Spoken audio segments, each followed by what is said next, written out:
Europe 1.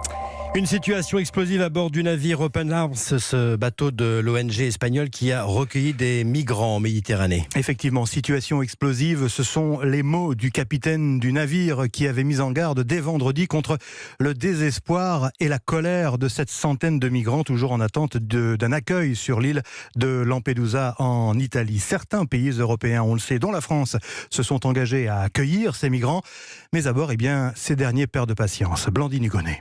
Les images sont terribles. Dans un ultime geste de désespoir, 5 migrants se jettent à la mer depuis le ponton de l'Open Arms. Mais quelques minutes après, ils sont ramenés sur le navire par des sauveteurs. À bord, crise de nerfs, rixes, épuisement. La situation est insoutenable. Mais pour Matteo Salvini, tout ça n'est que mensonge. 13 malades qu'on a débarqués ont été auscultés. Et les médecins ont dit, en réalité, ils ne sont pas malades. La demi-douzaine de mineurs débarqués a dit, et nous, en fait, on est majeurs. Il y a eu aussi une inspection médicale à bord et ils ont dit il n'y a aucune urgence sanitaire à bord. Alors si je dois finir en prison parce que j'ai défendu les frontières et la sécurité de mon pays, je le ferai la tête haute. Ce dimanche, l'Espagne a proposé d'accueillir l'Open Arms dans un de ses ports. Une petite victoire pour le ministre de l'Intérieur anti-migrant qui jubile. Sauf que pour le navire espagnol, vu la situation à bord, impossible de reprendre une semaine.